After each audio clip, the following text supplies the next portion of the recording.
ولا تقربوا الزنا انہ کان فاحشہ وساء سبیلا. اب زنا کے لیے دو الفاظ جو آئے، یہ بہت بڑا فحش کام ہے.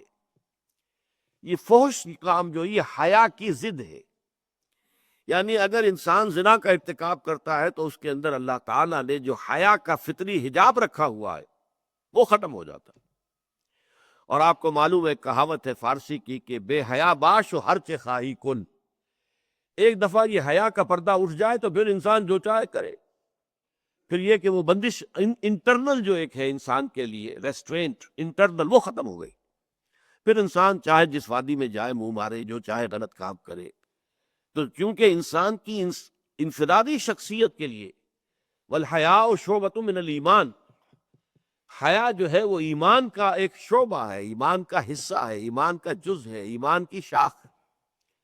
یہ اگر ختم ہو گیا تو انسان کی سیرت اور کردار جو ہے وہ ساری کی ساری جو ہے پھر یوں سمجھیے کہ جیسے ایک پھوڑے کے اندر سے مواد جو ہے نکل جاتا ہے باہر، ایسے ہی وہ انسانی شخصیت میں سے وہ سیرت و کردار کا مواد نکل جائے گا. وساء سبیلا، اور برا راستہ ہے. اس میں اشارہ ہو رہا اس بات کی طرف جو میں نے پہلے آپ کے سامنے بیان کر دی کہ در حقیقت جس معاشرے میں زنا کا عام چلن ہو جائے اس میں خاندانی نظام برباد ہو جاتا ہے.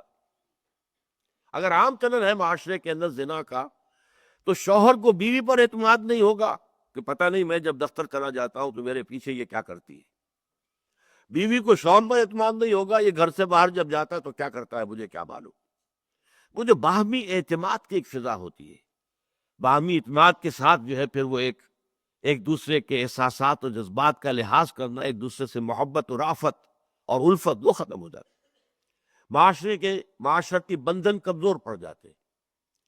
ایسی بے اعتمادی کی فضا میں جو اولاد پروان چڑھتی ہے اس کی بھی نیگیٹو سائیکالوجی ہوگی، پازیٹیو نہیں ہوگی. ایک خاندان وہ ہے کہ جس میں والدین جو ہے شوہر اور بیوی کے درمیان آپس میں پورا اعتماد ہے، میوچول کانفیڈنس ہے، آپس میں محبت ہے، ایک دوسرے کے جذبات کا لحاظ اور پاس ہے، ایک دوسرے کی دلجوئی ہے. اس ماحول میں جو بچے پرورش پا رہے ہیں ان کی کیفیت کچھ اور ہوگی، مثبت جو ہے سیرت و کردار کی تعبیر ہوگی. اور جہاں معاملہ یہ ہو کہ بس ایک قانونی سا بندھن تو ہے، یہ شوہر ہے یہ بیوی ہے، بندھن ہے، باقی یہ کہ ان کے مابین کوئی گرم جوشی نہیں ہے، کوئی آپس میں محبت نہیں ہے، کوئی ایک دوسرے کے خیالات کا، ایک دوسرے کے جذبات کا پاس نہیں ہے، کچھ نہیں ہے، ایک دوسرے پر اعتماد نہیں ہے. یہ مجھے ایک صاحب نے بتایا تھا اور بہت صدمہ ہوا تھا ایک زمانے میں، بہت پرانی بات ہے یہ لبنان میں ایک اسلامی تنظیم بنی تھی عباد الرحمن، بڑے نیک لوگ تھے. ان میں سے ایک شخص سے ایک صاحب کی ملاقات ہوئی جو لبنان گئے تھے. اس عباد الرحمن کے اس رکن نے کہا کہ ہمارا معاشرہ اتنا خراب ہو چکا ہے کہ ہم جب اپنے گھروں سے نکل کر چلے جاتے ہیں تو ہمیں کوئی پتہ نہیں ہوتا ہماری بیویاں پیچھے کیا کرتی.